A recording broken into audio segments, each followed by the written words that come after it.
Assalamualaikum warahmatullahi wabarakatuh. Jadi, insyaAllah kita buka majlis kita dengan Ummul Kitab Al-Fatihah. Bismillah.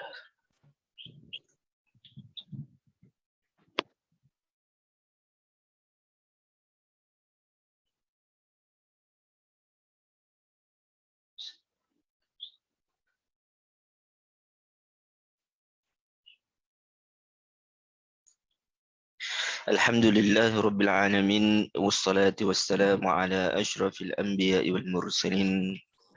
Wa ala alihi wa sahbihi ajma'in.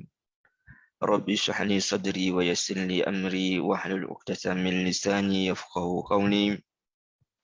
Rabbi zidna ilma warzuqna fahma amma ba'd.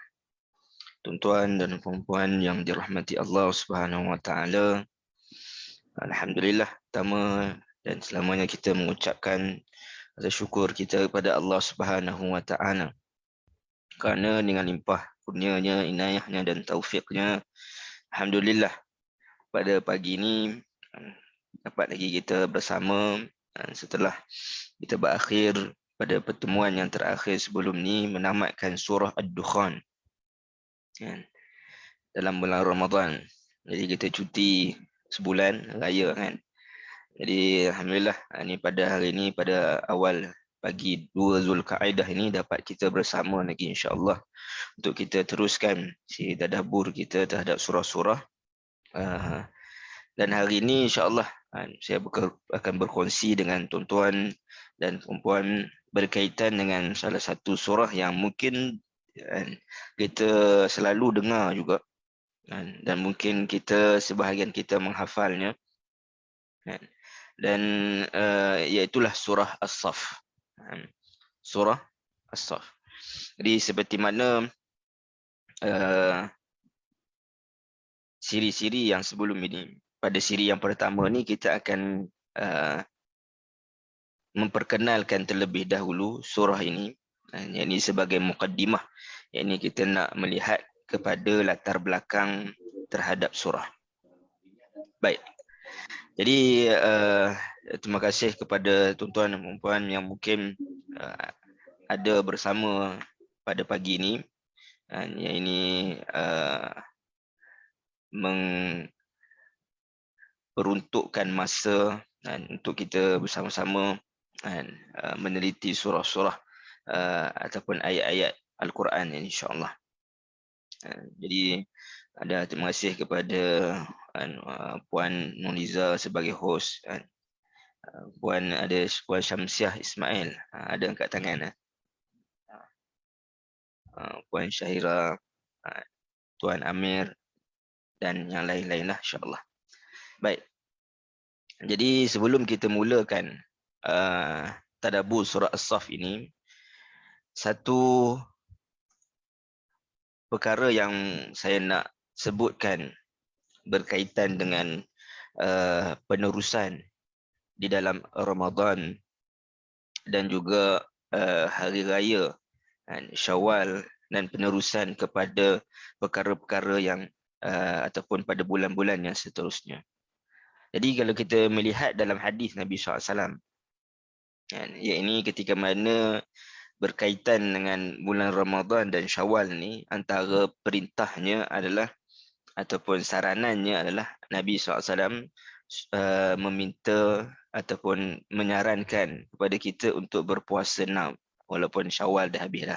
Tapi nak sebutkan kenapa perintah itu ataupun saranan itu disebutkan sedemikian adalah dia membuktikan kepada sesuatu yang kita lakukan dan perlu kita ada istiqamahnya, dan juga dia perlu berlaku penerusan. Sesuatu amalan kebaikan itu dia perlu berlaku penerusan. Sebab itu dalam hadis Nabi SAW sebut, inna khaira amal inna ahabba amali indallah adwamuha wa in qilla. Ya, ini sesuatu amalan yang paling disukai oleh Allah Subhanahu wa taala adalah sesuatu yang berterusan walaupun ianya sedikit.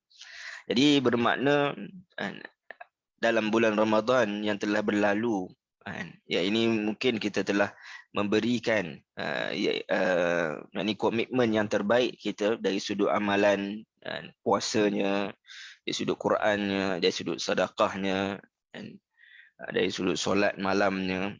Jadi maknanya kita nak daripada apa yang kita lakukan dalam bulan Ramadan itu menjadi penerusan. Maka sebab itu adanya puasa 6 Syawal sebagai penerusan. Dan bahkan puasa 6 ini, kalau kita tengok dalam mazhab kita Syafi'i, memang kita mengambil bila Nabi SAW sebut man shoma Ramadan summa atba'u sittan min Syawal, 6 hari daripada bulan Syawal.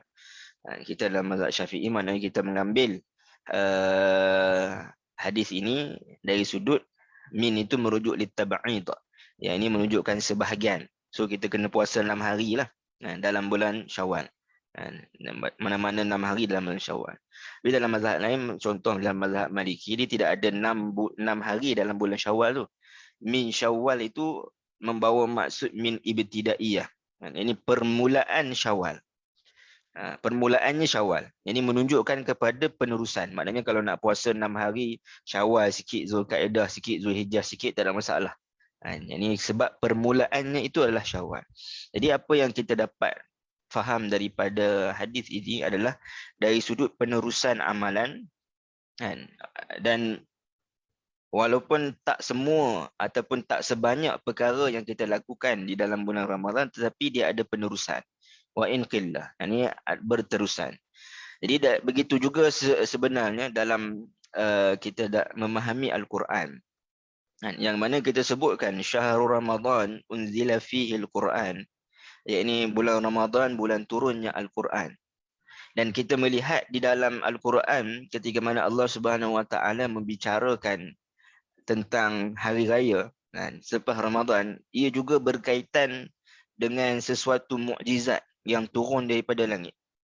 Ya, ini dalam suratul Maidah ayat 114. Ya, kalau kita tengok, dia adalah doa Nabi Isa. Saya ringkaskan yang mana doa Nabi Isa ini, Nabi Isa berdoa, Rabbana anzil alaina ma'idatan minas sama' takuna na'idan li awwalina wa akhirina wa ayatan mink. Jadi ayat ini adalah doa Nabi Isa setelah Hawariyin mereka meminta untuk adanya mukjizat, satu mukjizat yang turun daripada langit. Sebab apa? Mukjizat Nabi Isa adalah maknanya memberi kesembuhan penyakit dan sebagainya. Jadi mereka nak satu yang mereka nampak sendiri, mukjizat yang turun daripada langit. Jadi nak compare dengan kita juga ada satu mukjizat yang mana turun daripada langit, yang menjadi maidah kepada kita. Kalau maidah yang diturunkan kepada Nabi Isa itu adalah maidah makanan fizikalnya. Jadi maidah yang turun kepada kita ini adalah hidangan-hidangan Al-Quran. Yang mana hidangan-hidangan Al-Quran ini sebanyak 114 surah. Sebab itu ayat itu dalam ayat 114. Kan? Sebanyak 114 surah. Jadi hidangan tersebut juga menjadi hari raya kepada kita. Yang ini bila kita sebut akhir ayat Ramadan, walitukabbirullaha ala ma hadakum wa la'allakum tashkurun. Ya, ini kita bertakbir pada hari raya itu adalah untuk kita mengucapkan rasa syukur kita pada Allah Subhanahu Wa Taala kerana memberikan hidayah kepada kita. Dan hidayah itu datang daripada mana?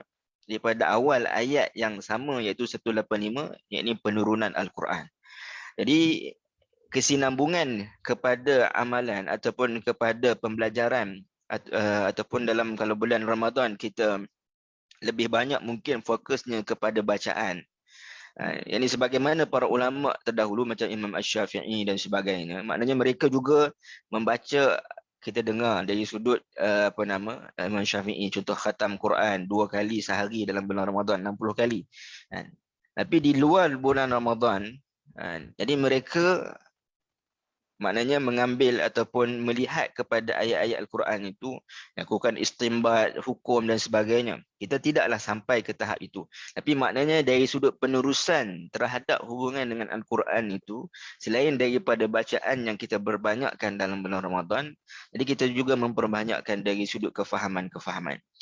Jadi sebab itu Saya sendiri maknanya sangat gembira dan juga ya tuan-tuan yang ini bersama-sama dengan saya insya-Allah dan juga dengan akademi apa ni tadabbur ini untuk maknanya kita menelusuri ayat-ayat Al-Quran yakni selepas daripada mungkin kita telah maknanya memperbanyakkan bacaan pada luar pada bulan Ramadan kita penerusan di sudut bacaan dan masa yang sama kita juga cuba untuk sebanyak mungkin memahami ayat-ayat Al-Quran sama ada kita baca sendiri ataupun kita bersama dengan bimbingan para asatizah kita insya-Allah.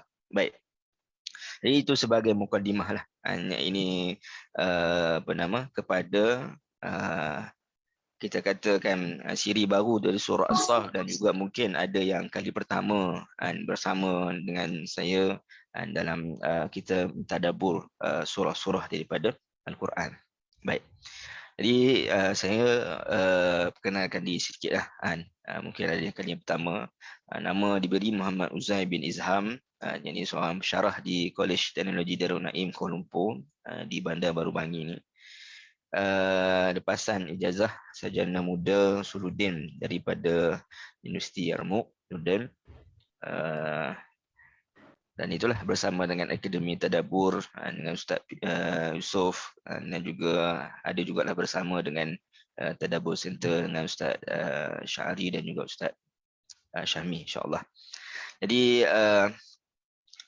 kita masuk kepada perbincangan Tadabbur surah As-Saff. Bismillah. Baik. Baik. Sebagaimana biasa bila kita menyebutkan tentang sesuatu surah, perkara yang penting untuk kita melihat kepada surah itu adalah berkaitan dengan latar belakang dia. Kita nak kenal. Kalau kita nak kenal orang pun, kita selidik ataupun kita ambil tahu tentang latar belakang dia. Paling kurang namanya, paling kurang daripada mana, paling kurang bekerja sebagai apa, dah berkahwin ke belum dan sebagainya. Jadi kita nak memahami sesuatu surah itu juga, maka kita fahami latar belakangnya terlebih dahulu. Baik. Jadi surah As-Saff adalah yang pertama sekali ia merupakan surah Madaniyah. Ini ulama menyebutkan bahawa surah As-Saff ini adalah surah Madaniyah. Ijma' ulama mengatakan bahawa ia adalah Madaniyah.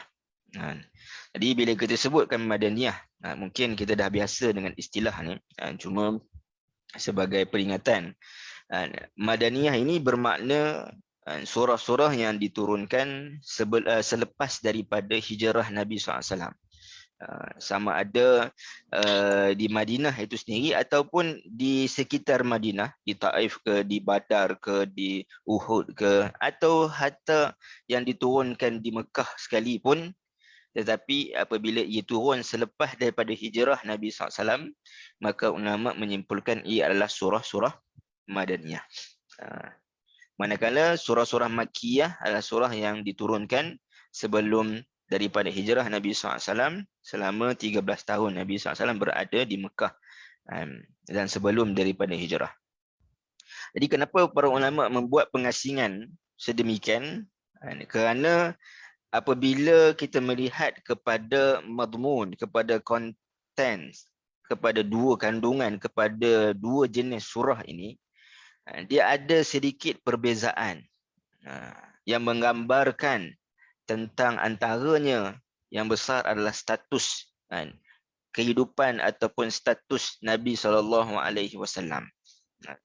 Yang mana kalau sebelum daripada hijrah, surah-surah Makkiyah, Nabi SAW sebagai rakyat marhin, ini kita tengok surah-surahnya itu pun banyak berkisarkan berkaitan dengan akidah, berkaitan dengan akhlak, berkaitan dengan usul syariah. Ya, ini yang mana dia terpakai kepada semua manusia. Manakala surah Madaniyah ini pula adalah surah yang mana diturunkan ketika mana Nabi SAW memegang tampuk pemerintahan. So ayat-ayatnya itu berkaitan ataupun berkisar tentang perlaksanaan syariat, detail berkaitan dengan syariat. Dan juga benda yang penting antaranya adalah berkaitan dengan peperangan.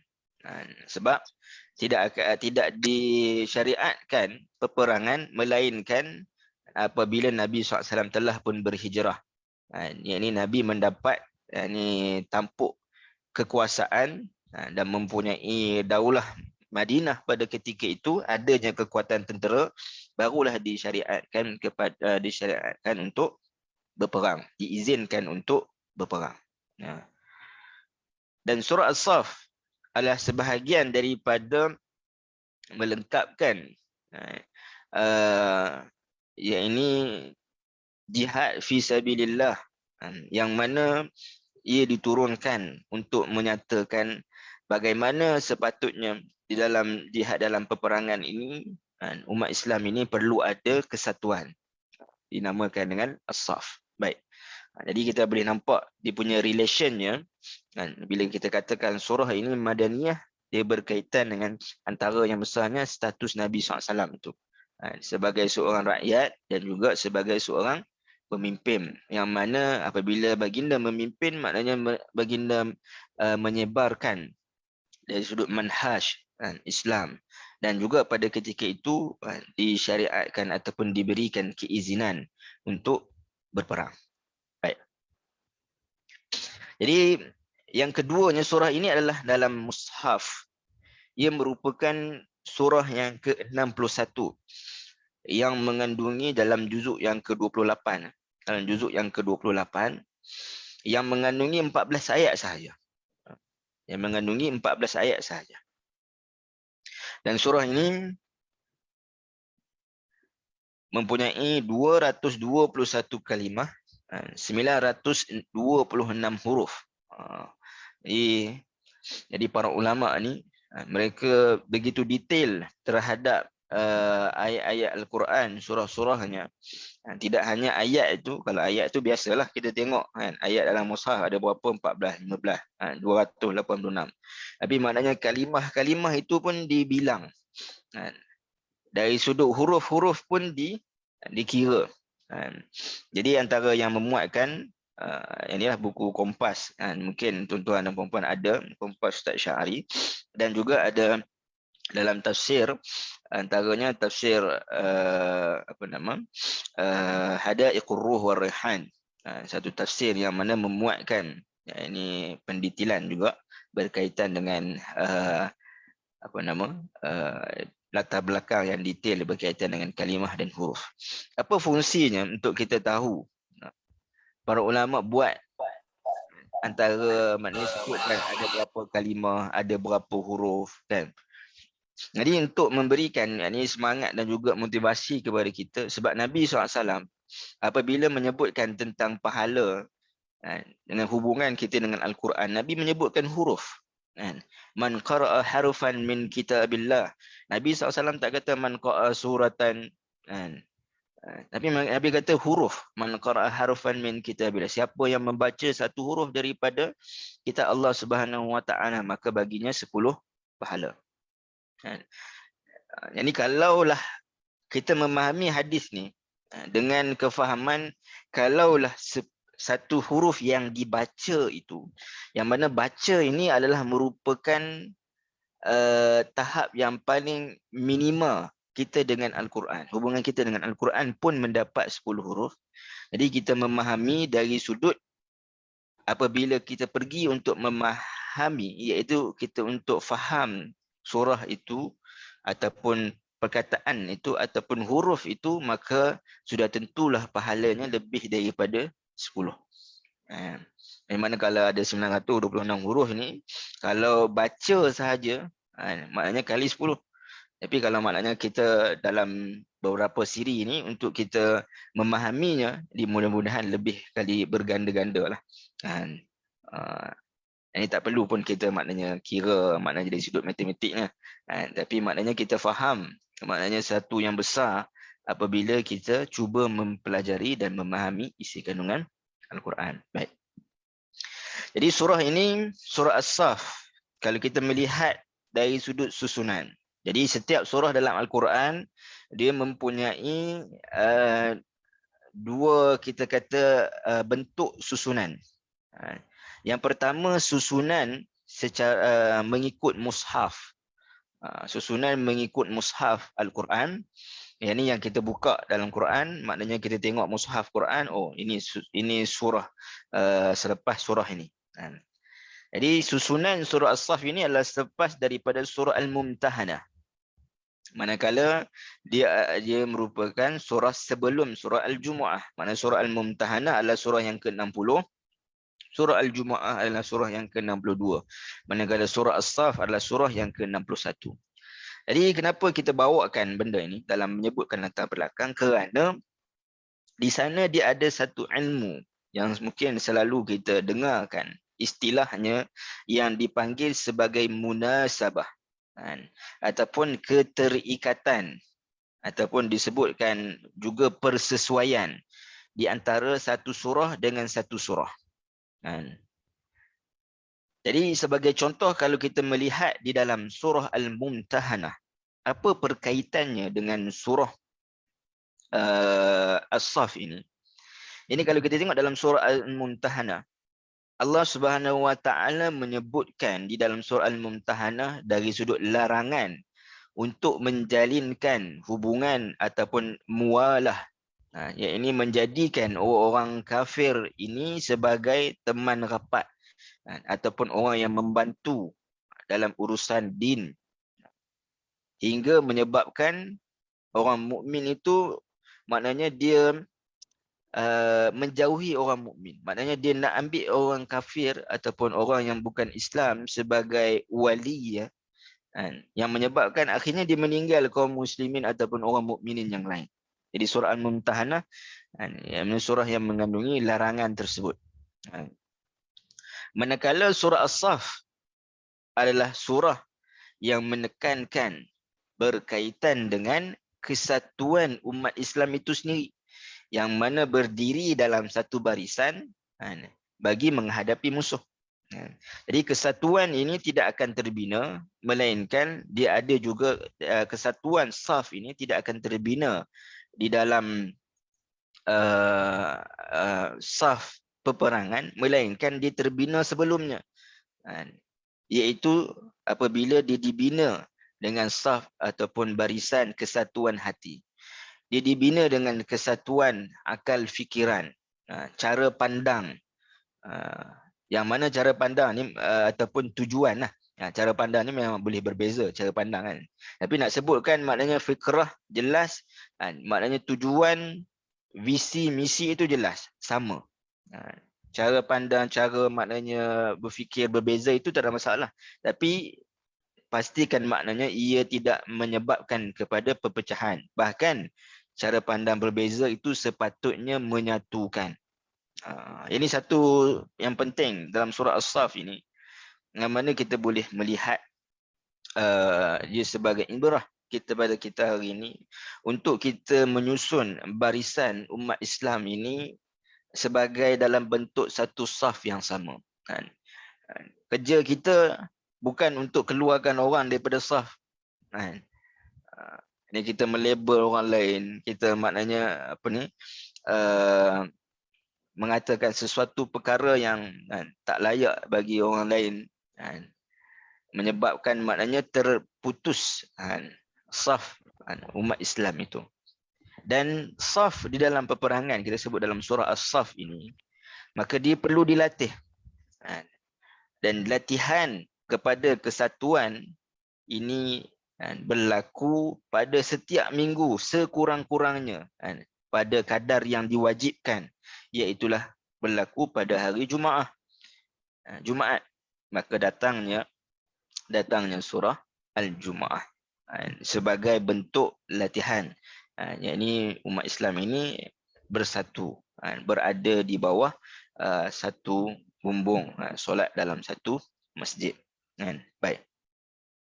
Kemudian antara lain juga surah Al-Mumtahanah menyebutkan tentang hukum, hubungan.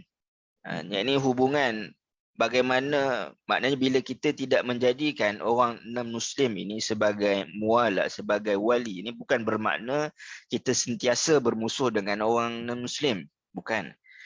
Tapi dia ada dia punya ruang perhubungan di antara seorang Islam dengan non-Muslim.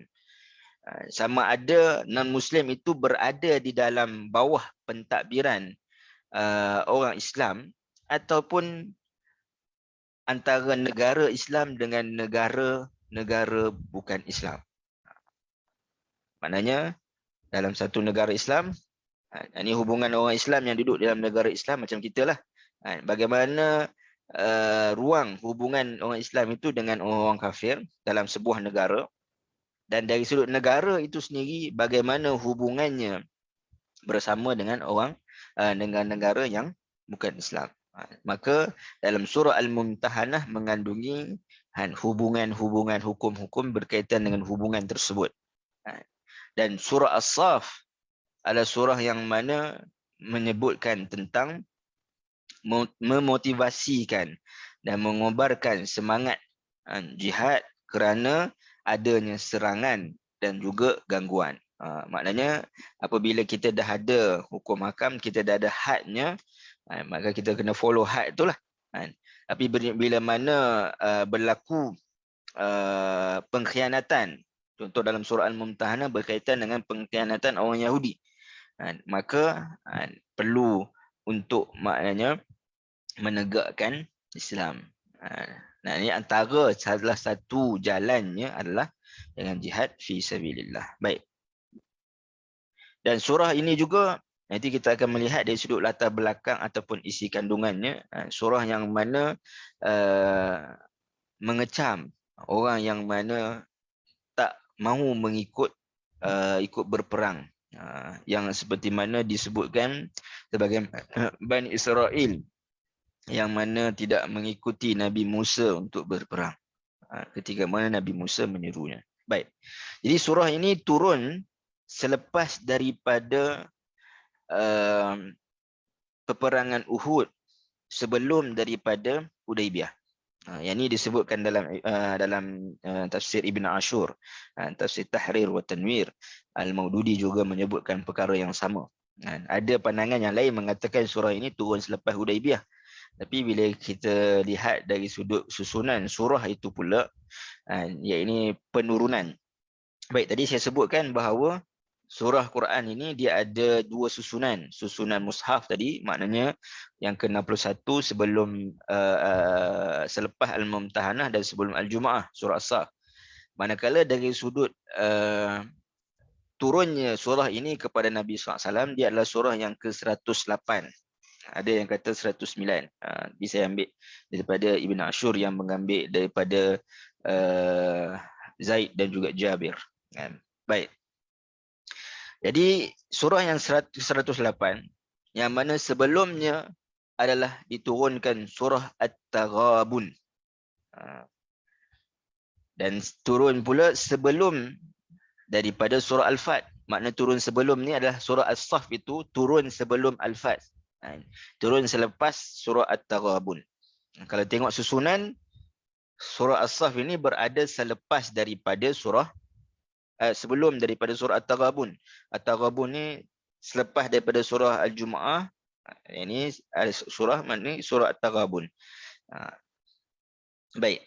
Kalau kita melihat dari sudut susunan penurunan ini, dia biasanya menceritakan kepada kita situasi semasa keadaan Nabi SAW. Ini dengan kita mengetahui susunan penurunan ini.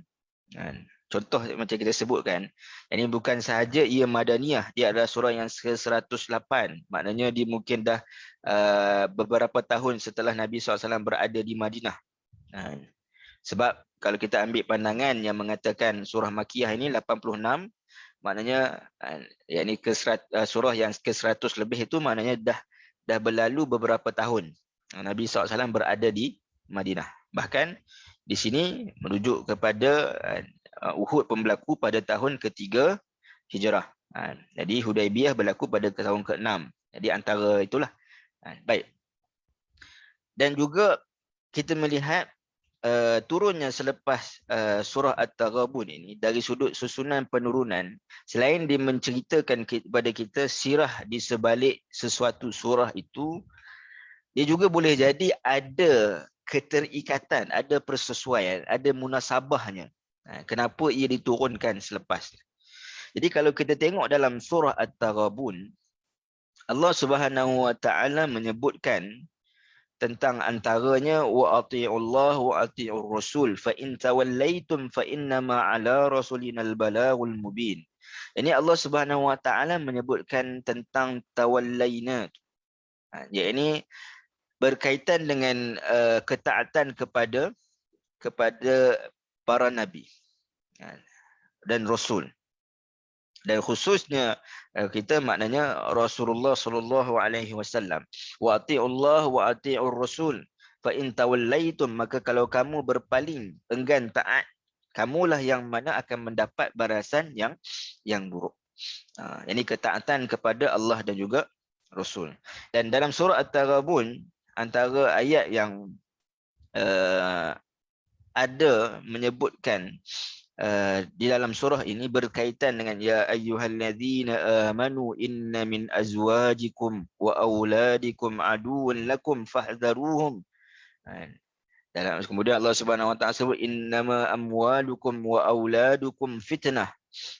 Jadi berkaitan dengan ayat-ayat yang menyebutkan bahawa isteri-isteri kamu dan juga anak-anak kamu ini boleh menjadi quote and quote musuh. Bukanlah musuh yang benar perlu diperangi, tapi maknanya boleh menjadi asbab kepada orang itu meninggalkan jihad.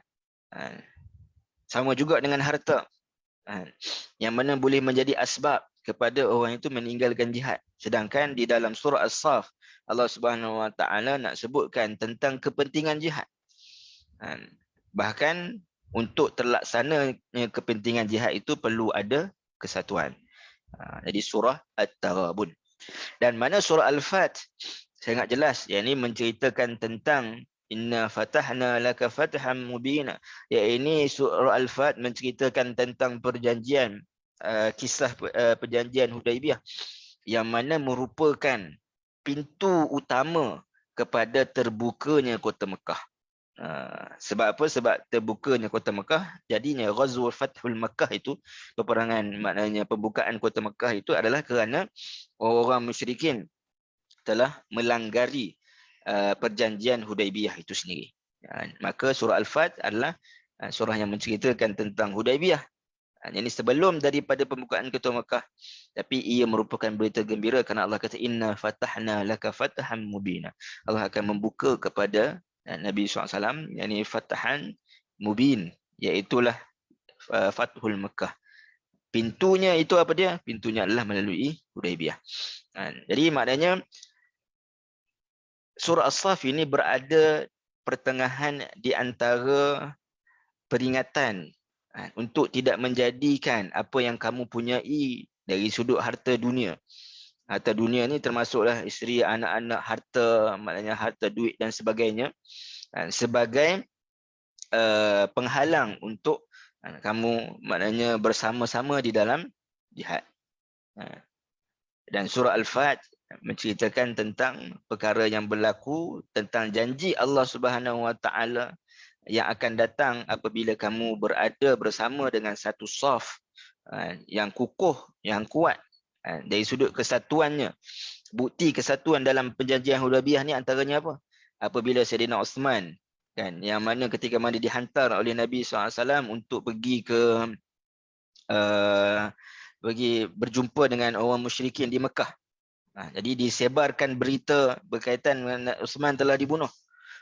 Jadi mereka orang Islam yang pergi pada waktu itu asalnya nak pergi kerjakan umrah yang tak ada kelengkapan perang dan sebagainya, telah pun berjanji berbai'ah dengan Nabi SAW akan menuntut bela atas kematian Sayyidina Uthman yang disebutkan sebagai bai'atul ridwan. Jadi ini menunjukkan kepada kesatuan. Kalau tak ada kesatuan, kita takkan nak pergi perang, kan? Sebab apa ni, kelengkapan semua tak cukup dan sebagainya. Tapi disebabkan kesatuan itu, maka menyebabkan kan, apa nama, para sahabat kan, sanggup untuk berbai'ah dengan Nabi SAW yang disebut sebagai bai'atul ridwan. Baik, itu adalah berkaitan dengan latar belakang kepada surah As-Saff. Baik. Tuan, kalau ada persoalan, ini boleh utarakan dalam ruang chat. Ini kita boleh bincangkan bersama, insya-Allah. Baik. Baik, dari sudut asbabun nuzul. Dalam hadis riwayat Tirmizi ada menyebutkan, An Abdullah bin Salam qala qa'adna nafarun min ashabi Rasulillah fatadzakarna faqulna law na'lamu ayyul a'mali ahabba ila Allah la'amilnahu fa anzalallahu ta'ala sabbaha lillahi ma fis samawati wa ma fil ard wa huwal azizul hakim ya ayyuhalladzina amanu lima taquluna ma la taf'alun. Baik. Jadi maksudnya daripada Abdullah bin Salam berkata ketika mana sahabat Rasulullah SAW duduk bermuzakarah. Ini fatazakarna ini duduk muzakarah ataupun duduk saling memberikan peringatan lah. Baik. Di antara mereka ada yang berkata, sekiranya kami mengetahui amal yang lebih dicintai oleh Allah Subhanahu Wa Taala, pasti kami akan mengerjakannya. Jadi ayat ini, maka turunlah ayat ini, ayat 1 dan 2 turun berkenaan dengan peristiwa tersebut. Bahkan ada dalam riwayat menyebutkan Nabi membacakan, yang mana Rasulullah SAW membacakan kemudiannya sampai akhir surah. Maknanya ia turun sekaligus, 14 ayat sekaligus. Baik. Surah ini turun sebagai tuntutan berkaitan dengan amal yang diridai oleh Allah Subhanahu Wa Taala adalah berkorban, mempertahankan agama dan juga mengamalkannya. Jadi dalam riwayat yang lain ada disebutkan dalam tafsir Ibn Katsir, ada dalam Qurtubi ada juga menyebutkan bahawa para sahabat ni duduk bersama. Jadi mereka bincanglah apa amalan yang paling disukai oleh Allah Subhanahu Wa Taala. Dan kalau kita tahu, maknanya kita akan buat, kita akan segerakan, kita akan buat dengan bersungguh-sungguh. Dalam banyak riwayat tu dia punya perkataan fa asra'na, kami akan bersegera untuk buat, untuk menyahut. Kami akan buat bersungguh-sungguh. Jadi bila mana diturunkan ayat berkaitan dengan surah As-Saff ini, maka ia ada dua pandangan. Nanti kita akan bincang lanjut. Yang pertama, ayat ini seolah memberikan peringatan. Maknanya Allah Subhanahu Wa Taala mengetahui ketika mana ayat itu diturunkan. Sebab tadi kita sebut surah ini diturunkan secara sekaligus. Ada pandangan kedua, ayat ada diturun sebahagian ayat, kemudian turun sebagai ayat yang lain. Sebab ketika mana turun tentang amalan yang paling disukai oleh Allah Subhanahu Wa Taala adalah jihad fi sabilillah, sebahagian sahabat ni rasa macam berat, rasa berat. Sebab apa? Sebab mereka dah melalui peperangan yang banyak. Peperangan Badar, peperangan Uhud, peperangan Khandaq bahkan. Jadi menyebabkan nak kena perang lagi. Perang ni satu benda yang berat. Korban harta, nyawa, korban masa dan sebagainya. Maka ketika mana rasa berat tu, maka Allah Subhanahu Wa Taala sebut, lima taquluna ma la taf'alun. Kenapa kamu nak menyebutkan satu perkara yang kamu tak mau buat? Kamu bukan tak mau buat, kamu rasa berat untuk melakukan. Ada juga pandangan yang kedua yang mengatakan surah ini turun secara sekaligus. Dan ayat ini, ayat yang kedua itu merujuk kepada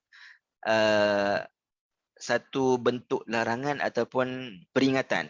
Lebih kepada peringatan. Peringatan, jangan kamu cakap saja tapi tak mau nak melakukan.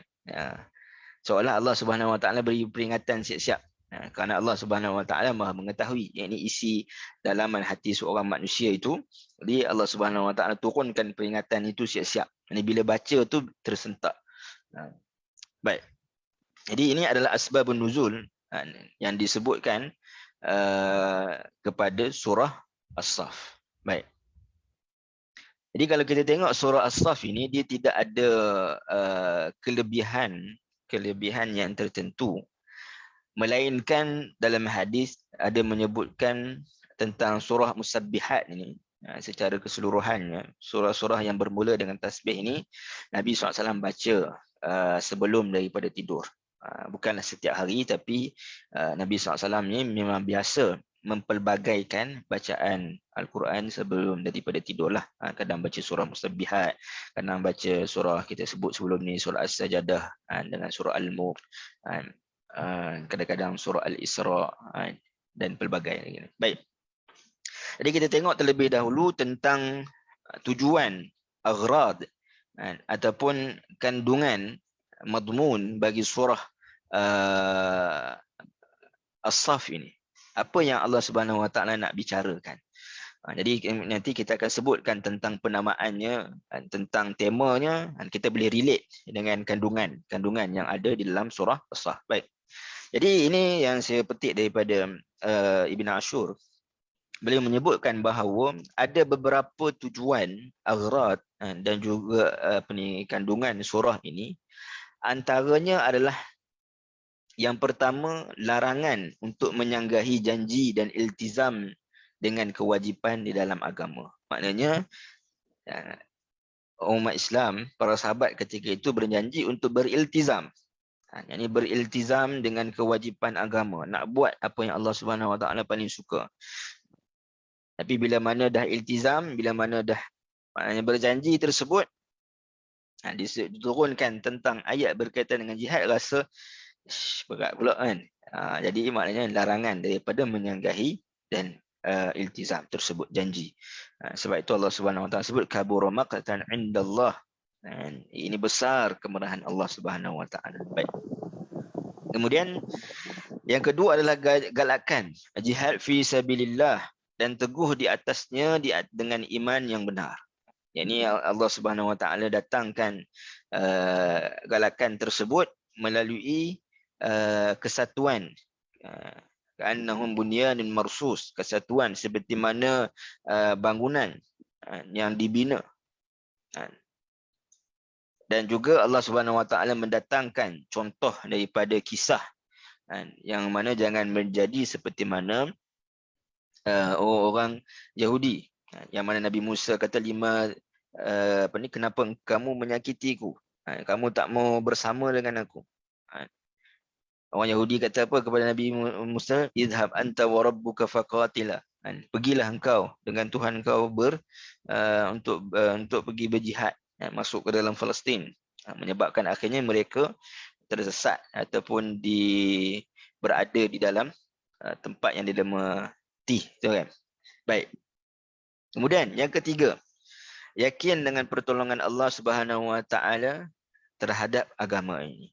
Walaupun manusia merancang untuk makna kata memadamkan agama ini, maka ia tidak akan sesekali terpadam. Yuriduna liyutfi'u nurullah. Ini mereka ini merancang untuk menutup cahaya-cahaya Allah Subhanahu Wa Taala. Tetapi wallahu mutimmu nurihi walau karihal kafirun.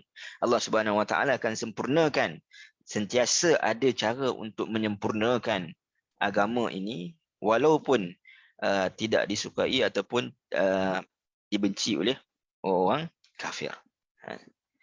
Yang keempat adalah mencontohi orang-orang yang benar imannya, semisal Hawariyin, yang mana Allah Subhanahu Wa Taala disebutkan mereka ini di akhir ayat ataupun di akhir surah ini, yakni kunu ansarallah kama qala Isa bin Maryam lil hawariyin man ansari ila Allah qala al hawariyuna nahnu ansarullah.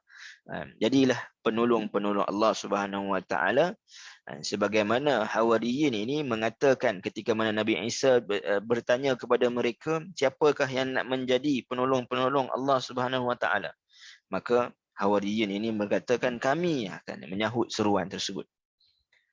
Yang kelima adalah ini sikap berhati-hati dengan permusuhan orang-orang Yahudi, yang mana mereka ini ingin menyakiti Nabi SAW. Ada disebut dalam surah Al-Mumtahanah, Dan disebutkan juga dalam ini melalui kisah mereka menyakiti Nabi Musa dan juga Nabi Isa alaihissalam, yang menyebabkan mereka terhalang daripada kelebihan-kelebihan yang telah Allah kurniakan sebelumnya kepada mereka. Yang keenam, menjauhi sikap atau bergaul dengan orang munafik. Sebab apa? Sebab orang munafik ini mereka seringkali menyebabkan kepada perpecahan. Sedangkan orang Islam ini sepatutnya bersatu. Antara perbuatan mereka yang mereka lakukan adalah antaranya sebelum perang Tabuk, maknanya selepas daripada surah ini turunkanlah. Ini di akhir-akhir Nabi SAW berada di Madinah. Antaranya mereka mendirikan Masjid Dirar. Ya Allah Subhanahu Wa Taala sebut dalam surah At-Taubah berkaitan dengan masjid lawan kepada Masjid Dirar, ini Masjid Quba, la masjidun ussisa 'ala taqwa min awwali yaumin ahaqqu an taquma fihi rijalun yuhibbu an yatatahharu wallahu yuhibbul mutahhirin. Ya, ini masjid yang dibina di atas asas takwa pada awal hari Nabi SAW sampai ke Madinah. Nabi sampai ke Madinah, Nabi singgah di Quba dulu. Nabi dirikan Masjid Quba. Masjid Quba ni masjid pertama yang didirikan oleh Nabi SAW dalam Islam. Bukan Masjid Nabawi, Masjid Quba. Yang mana dirinya itu adalah dasar takwa. Ini dia berlawan dengan Masjid Dirar yang didirikan atas dasar untuk perpecahan. Jadi mereka minta sebenarnya Nabi SAW untuk rasmikan datang solat, tapi waktu tu Nabi sibuk dengan perang Tabuk. Mula-mula Nabi tak tahu. Nabi pergi berperang Tabuk, bila Nabi balik barulah Allah Subhanahu Wa Taala menurunkan ayat mewahyukan bahawa tentang niat jahat orang munafik, yang mana mereka nak memecah belahkan orang Islam, orang beriman. Baik. Dan yang ketujuh adalah tentang janji ganjaran kemenangan di dunia dan juga pahala di akhirat ke atas keikhlasan iman dan juga jihad. Yang ini Allah Subhanahu Wa Taala sebutkan tentang tijarah. Satu-satunya di dalam Al-Quran bila Allah Subhanahu Wa Taala sebutkan tentang jihad ini sebagai bentuk jual beli Allah Subhanahu Wa Taala dengan orang beriman. Dan Allah Subhanahu Wa Taala menyebutkan tentang ganjaran-ganjaran, antaranya di akhirat, yaghfir lakum dzunubakum wa yudkhilkum jannatin tajri min tahtiha al-anhar wa masakin thayyibatan fi jannati adn. Dan juga ganjaran-ganjaran yang lain. Baik, ini isi kandungan surah As-Saff.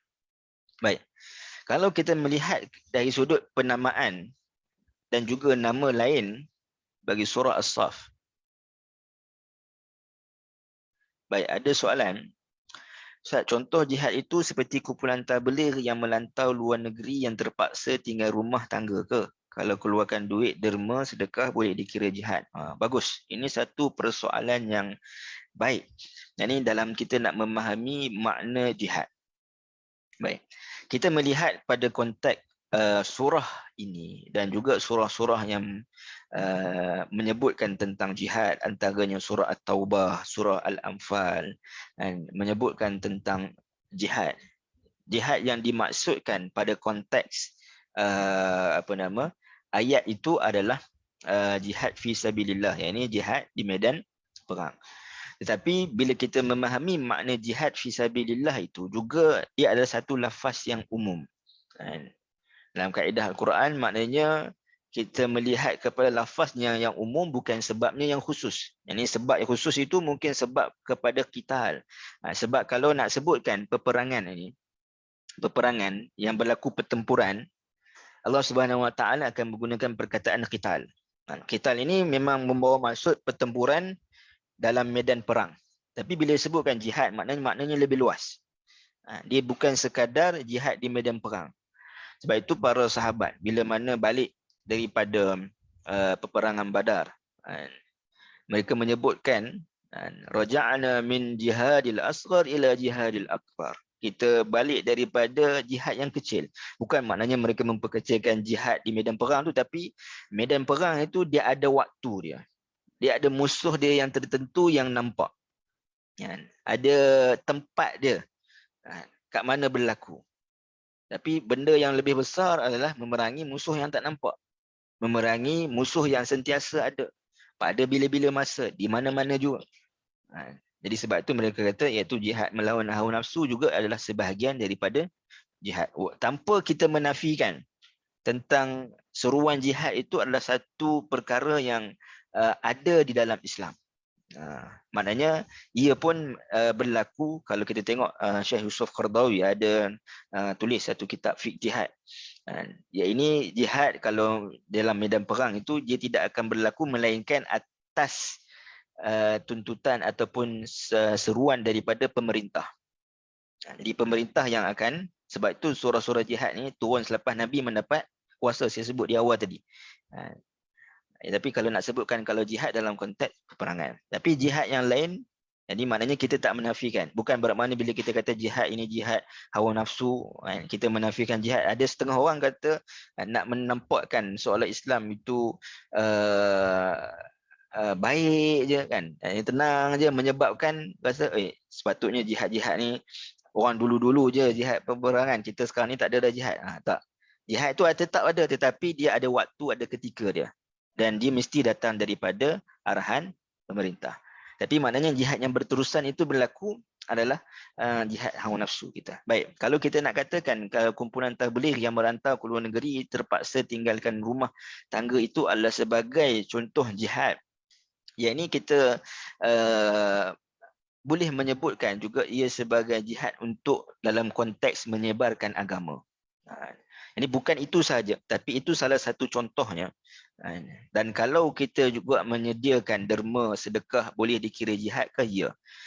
Dalam hadis Nabi SAW sebut, saya lupa matannya, tapi maknanya maksudnya, sesiapa yang menyediakan, yakni barangan-barangan keperluan, maknanya dari sudut alatan-alatan peperangan, ataupun dari sudut dia menjaga, yakni mungkin mak ayah ataupun ayah dia, mungkin ayah kepada suami, kepada satu keluarga ni dia pergi berperang, maka dia menjaga keluarga tersebut, juga termasuk daripada pahala jihad. Jadi maknanya orang yang membantu orang yang pergi berjihad, yakni sediakan harta ataupun bantu keluarga orang yang pergi berjihad, ataupun bantu keluarga orang yang mungkin kematian suami dan sebagainya, maka dia juga adalah sebagaimana orang yang pergi berjihad tersebut pahalanya. Jadi maknanya kita juga kalau derma sedekah, boleh juga maknanya kita bagi kepada mungkin apa nama saudara-saudara kita di Syria, di Palestin dan sebagainya.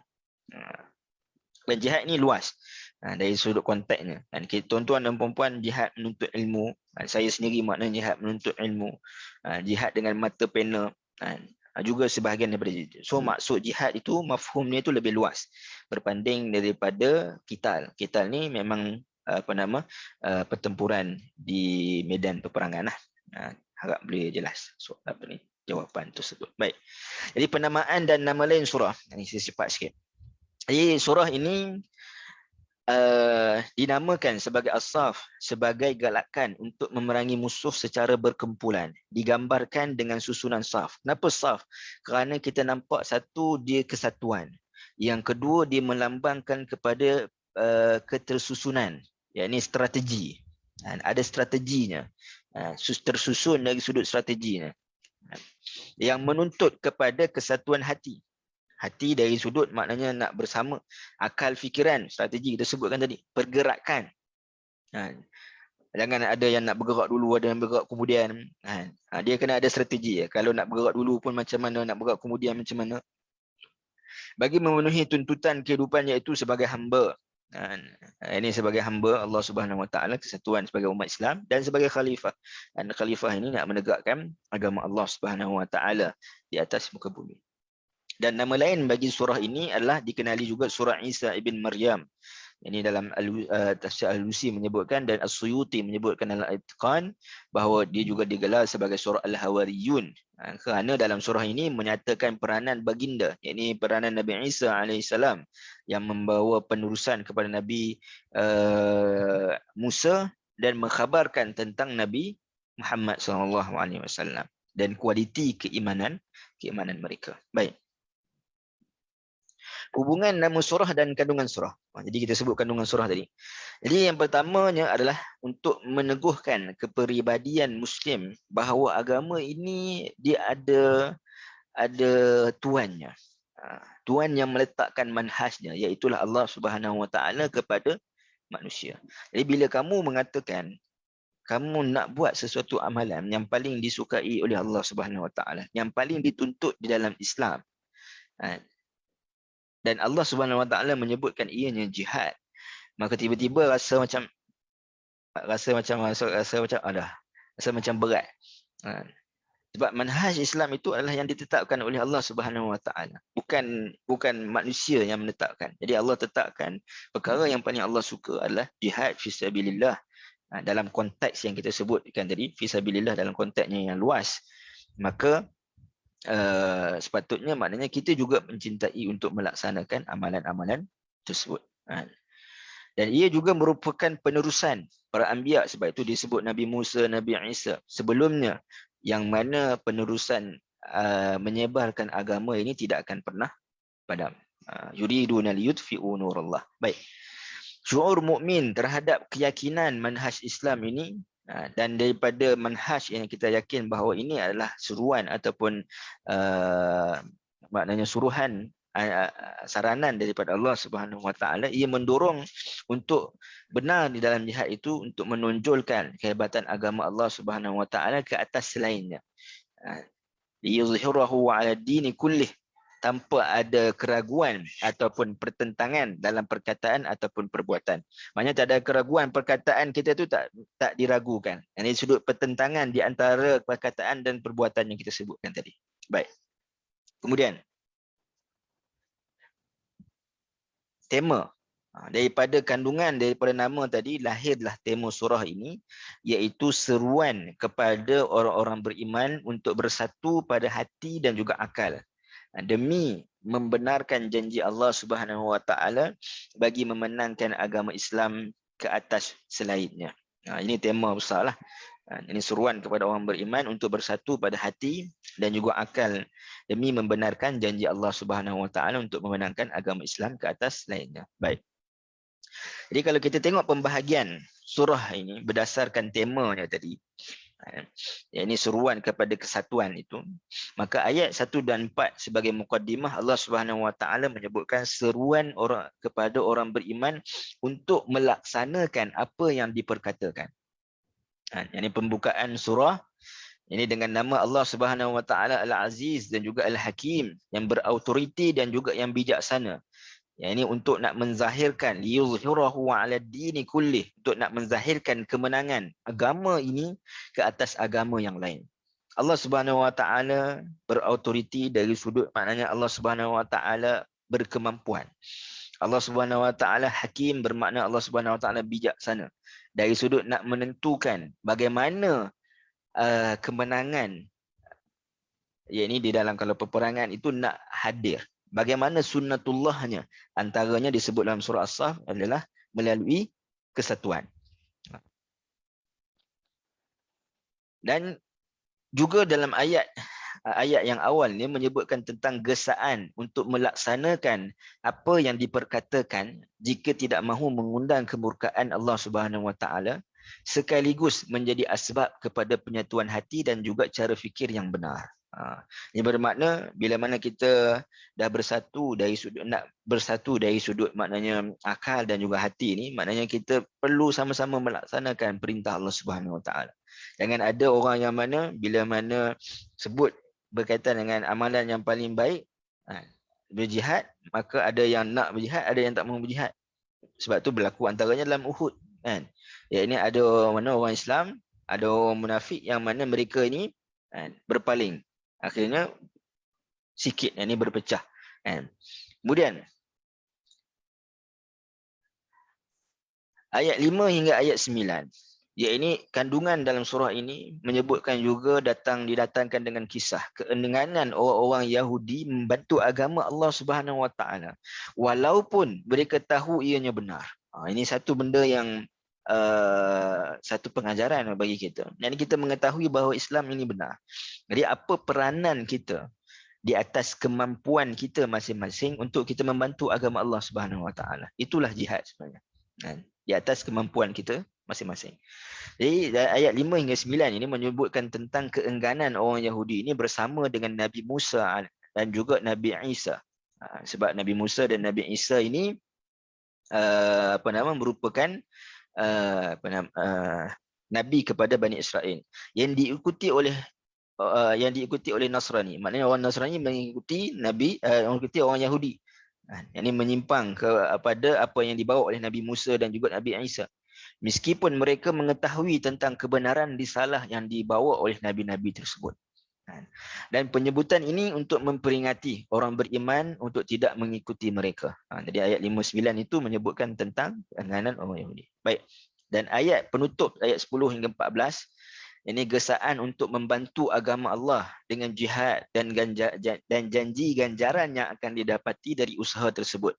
Ini ulangan gesaan untuk berlumba-lumba membantu din Allah Subhanahu Wa Taala melalui jihad dan disebutkan ianya bentuk jual beli yang menguntungkan. Tijaratun lan tabur. Yang disebutkan dengan perkataan tijarah. Dan penutup surah ini disebutkan tentang kesatuan pada hati dan akal yang dicontohkan melalui golongan Hawariyun sebagai golongan pembantu kepada Nabi Isa alaihissalam. Baik. Dan penutupnya surah As-Saff ini adalah merupakan sebahagian daripada surah-surah musabbihat. Jadi saya tidak bercadang nak bincangkan lanjut tentang dari sudut apa persamaan surah-surah ini, apa perbezaan. Kerana mungkin kalau kita nak sebutkan tentang persamaan surah-surah musabbihat dan perbezaan surah-surah musabbihat, kita perlukan satu masa yang lain. Khusus kita membincangkan tentang itu. Jadi mungkin saya akan bincangkan surah musabbihat ini mungkin selepas daripada kita bincangkan surah As-Saff, ataupun sebab surah As-Saff saya bincangkan surah Al-Jumu'ah, mungkin selepas daripada itu, ataupun tengoklah bagaimana mungkin kita bincangkan satu-satu dulu, surah As-Saff, kemudian surah Al-Jumu'ah, kemudian surah Al-A'la ke, kemudian At-Taghabun, kemudian Al-Hasyr, Al-Hadid. Kita beli yang mana yang ringkas dulu, kemudian pada yang surah-surah yang panjang sikit. Jadi selepas tu baru mungkin kita bincangkan surah Al-Musabbihat ni secara keseluruhannya. Sebab kalau kita nak sebutkan tentang persamaan, ada persamaan dari sudut permulaan, dari sudut tasbih, maka dia ada persamaan dari sudut kesatuan temanya. Kalau kita nak sebutkan sudut dari perbezaan, yang ni lafaz permulaan tu ada beza. Ada yang disebutkan dengan subhana, yang ni merujuk kepada masdar yang tidak terkait dengan masa. Ada yang disebutkan dengan fi'lul madhi, ini terkait dengan masa yang telah lalu. Ada yang disebutkan dengan fi'lul mudhari' yusabbihu lillah. Dan juga ada yang menyebutkan dalam bentuk fi'lul amr, iaitu sabbihisma rabbikal a'la. Dan juga perbezaannya surah Al-Isra' dan surah Al-A'la ini makkiyah. Yang lain surah Al-Hadid, Al-Hasyr, As-Saff, Al-Jumu'ah, At-Taghabun ni adalah surah madaniyah. Kenapa dia diapit di antara dua surah makkiyah, Al-Isra' dan juga Al-A'la. Dan juga kita melihat surah-surah madaniyah ni dia berselang-seli. Ini pada hujung 27, 57, surah yang ke-57 surah Al-Hadid. Kemudian diselangi surah, kemudian ada yang surah Al-Hasyr. Kemudian diselangi surah Mumtahanah, kemudian surah As-Saff. Tapi surah As-Saff dan surah Al-Jumu'ah tak diselangi. Sebab apa? Antaranya kerana surah As-Saff ini membicarakan tentang kesatuan di dalam jihad. Dan surah Al-Jumu'ah juga adalah tentang kesatuan. Tetapi kesatuan di dalam agama di antaranya adalah Jumaat. Jadi bila ada kesatuan, menyebutkan surah yang menyebutkan kesatuan, maka dia tidak dipisahkan oleh apa-apa. Itu antara hikmahnya lah. Kemudian surah dipisahkan, kemudian ada surah At-Taghabun. Kemudian jauh sekali sebagai penutupnya surah Al-A'la. So banyak perbincangan yang kita boleh bincang. Kalau kita nak bincangkan surah-surah musabbihat, bahkan memang ada tesis pun. Dan saya masih lagi duk baca. Sebab tu saya mungkin tangguhkan dulu nanti perbincangan itu. Yang mungkin kita pergi kepada waktu-waktu yang lain lah. Jadi sebagai nak ambil maklum kepada tuan-tuan dan puan-puan, kuliah kita untuk dalam Akademi Tadabbur ini, kita telah maknanya bersetuju untuk buat dalam masa 1 jam lah. Yang saya kira 1 jam ini mencukupi, dan telah pun banyak perkara yang telah kita bincangkan.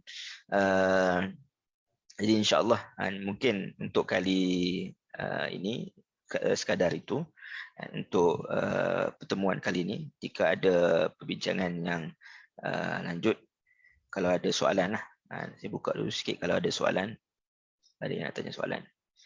Baik, nota tadi, terima kasih Puan Syairah telah sebut, telah ni support untuk berikan jawapan di WhatsApp group, di Telegram, YouTube.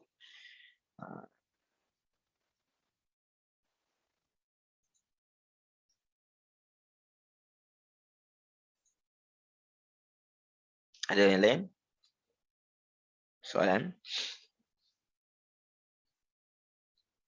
Baik, kalau tak ada soalan, insya-Allah apa yang baik itu datang daripada Allah Subhanahu Wa Taala, yang lemah kurang itu pada diri saya sendiri.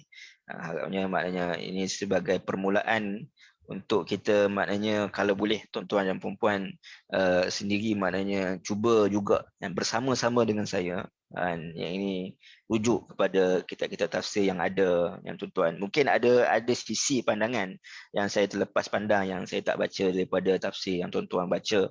Ini kita boleh juga nak berkongsi bersama, ataupun mungkin ada persoalan daripada yang ini kita boleh bincangkan bersama, insya-Allah. Ya, apa yang baik itu datang daripada Allah Subhanahu Wa Taala yang Maha Kuasa pada diri sini. Saya mohon ampun kepada Allah dan terima kasih kepada tuan-tuan dan puan-puan. Aku qauli hadza wa astaghfirullah li wa lakum. Assalamualaikum warahmatullahi wabarakatuh. Terima kasih Ustaz. Assalamualaikum. Terima kasih Ustaz.